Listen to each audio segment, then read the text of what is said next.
नमस्कार, आप देख रहे हैं न्यूज 18 का डिजिटल प्लेटफॉर्म। मैं हूं आपके साथ सृष्टि शेखर। केंद्र सरकार के कर्मचारियों और पेंशनर्स के लिए इस समय दो बड़ी खबरें चर्चा का विषय बनी हुई है। पहली खबर 8वें वेतन आयोग से जुड़ी है, जिसकी गतिविधियां अब तेज पकड़ती दिखाई दे रही है।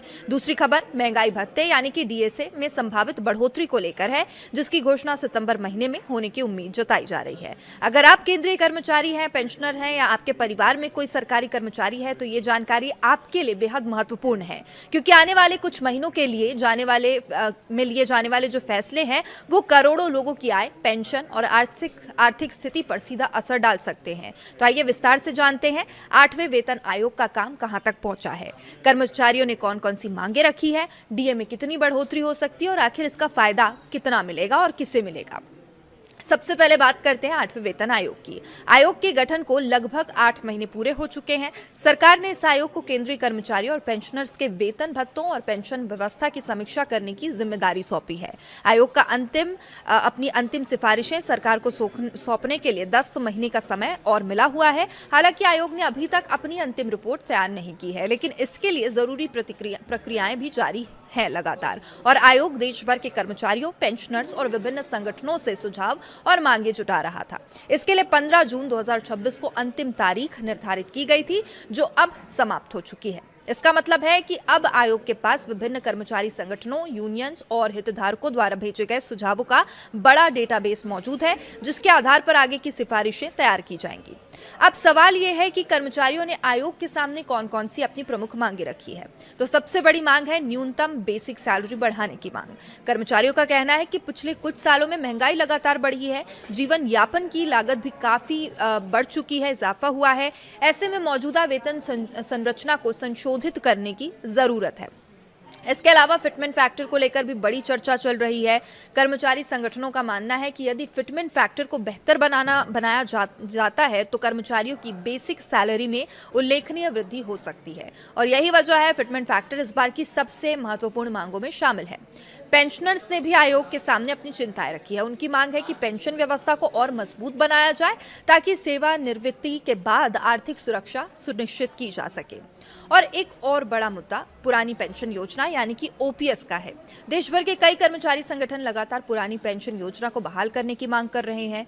कहीं कुछ संगठनों ने राष्ट्रीय पेंशन प्रणाली यानी कि एनपीएस और यूनिफाइड पेंशन स्कीम यानी यूपीएस की समीक्षा करने की मांग भी आयोग के सामने रखी है।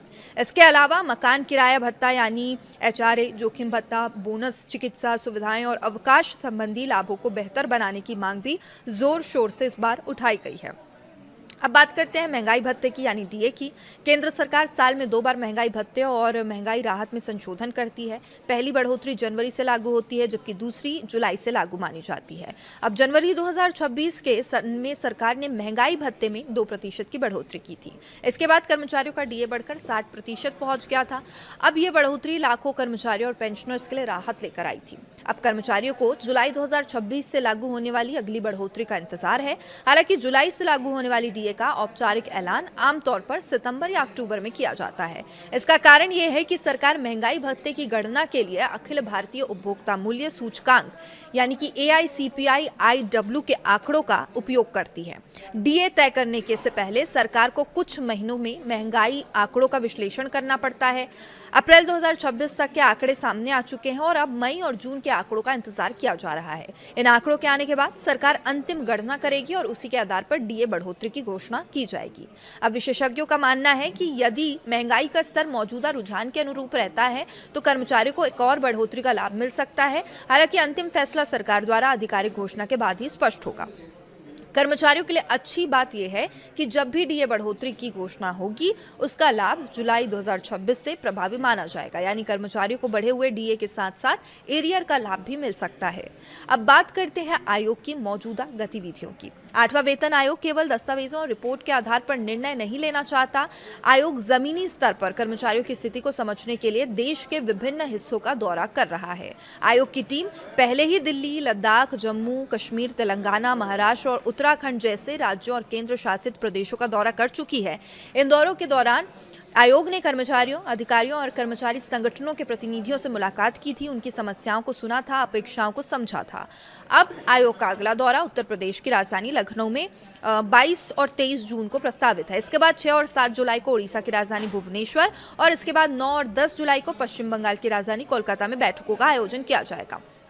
इन बैठकों का उद्देश्य कर्मचारियों की वास्तविक जरूरतों को समझना, विभिन्न क्षेत्रों की परिस्थितियों का अध्ययन करना। आयोग चाहता है कि बेहतर तरीके से कर्मचारियों की मांगों को, उनके सुझावों को समझा जाए और उनकी अंतिम सिफारिशें देश भर के कर्मचारियों की वास्तविक चुनौतियों को ध्यान में रखते हुए तैयार की जाए। अब सबसे बड़ा सवाल, इसका आखिर फायदा किससे मिलेगा? 8वां वेतन आयोग लगभग 55 लाख केंद्रीय कर्मचारियों और करीब 69 लाख पेंशनर्स के वेतन, पेंशन और भत्तों की समीक्षा कर रहा है। यानी सीधे तौर पर 1 करोड़ 24 लाख से अधिक लोग इसके दायरे में आते हैं। यदि इनके परिवारों को भी शामिल कर लिया जाए तो इसका असर करोड़ों लोगों के जीवन पर पड़ सकता है। वेतन में वृद्धि होने से कर्मचारियों की क्रय शक्ति बढ़ती है, जिससे बाजार में मांग बढ़ सकती है, अर्थव्यवस्था और भी मजबूत हो सकती है। पेंशनर्स के लिए भी ये आयोग बेहद अहम साबित हो सकता है। पेंशन में सुधार और महंगाई राहत में वृद्धि से उनकी आर्थिक स्थिति बेहतर हो सकती है। बढ़ती महंगाई के प्रभाव को कम करने में मदद मिल सकती है। फिलहाल सभी की नजरें 2 बड़े घटनाक्रमों पर टिकी है। पहला, सितंबर 2026 में संभावित डीए बढ़ोतरी और दूसरा, 8वें वेतन आयोग की आगामी सिफारिशें। आने वाले महीनों में आयोग विभिन्न राज्यों का दौरे से जो प्राप्त सुझाव हैं, आर्थिक परिस्थितियों का विस्तृत अध्ययन करेगा और इसके बाद एक अंतिम रिपोर्ट तैयार कर केंद्र सरकार को सौंपा जाएगा और उसके आधार पर उस पर बढ़ोतरी की जाएगी। अब यह देखना दिलचस्प होगा कि आयोग कर्मचारियों और पेंशनर्स की मांगों को किस हद तक अपनी सिफारिशों में शामिल करता है, सरकार उन सिफारिशों को किस रूप में लागू करती है। लेकिन फिलहाल इतना तय है कि केंद्रीय कर्मचारियों और पेंशनर्स के लिए आने वाले महीने बेहद महत्वपूर्ण रहने वाले हैं। डीए बढ़ोतरी की उम्मीद और 8वें वेतन आयोग की गतिविधियां दोनों ही लाखों परिवारों की आर्थिक योजनाओं को प्रभावित कर सकती है।